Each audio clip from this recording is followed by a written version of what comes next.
So today we're going to take a look at subtraction equations. Let's get started. Our objective is to solve and write subtraction equations. Our first example is h minus 5 equals 4. So to isolate h, our variable, we need to use the inverse relationship of addition.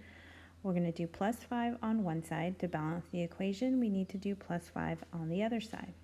Now the negative 5 and the positive 5 will cancel themselves out. So we're left with h as the variable, and 4 plus 5 equals 9. Now to put it back and check on our solution, we're going to say that 9 minus 5 equals 4. So 9 minus 5 is 4, and it's equal to 4. So our solution is correct.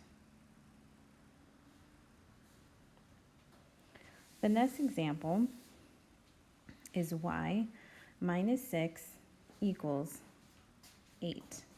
To isolate our variable with y, we need to use the inverse relationship of addition, plus 6 and plus 6. Remember that we need to do it to both sides in order to balance the equation.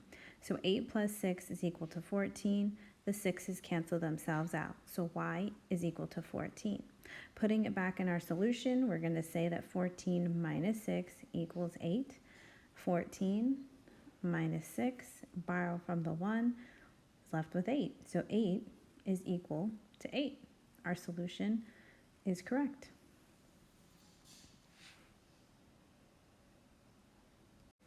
Let's take a look at this word problem. Pete is 15 years old. This is 6 years younger than his sister Victoria. Write and solve a subtraction equation to find Victoria's age. So the unknown of what we're looking for is to find Victoria's age. And I'm going to use A as the variable of the unknown. Now let's concentrate on what we do know. We know that Pete is 15 years old. So P for Pete, 15.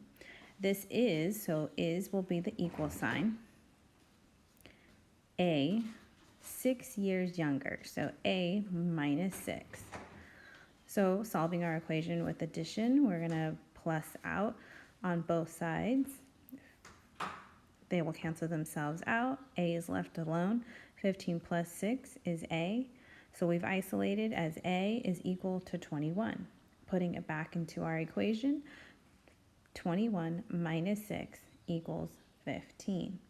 Take 21, subtract 6. We need to borrow from the 2. And then carry over. 11 minus 6 is 5. Bring down the 1. 15 equals 15. Our solution is correct. All right, go ahead and head on over to Seesaw and try a few out yourself.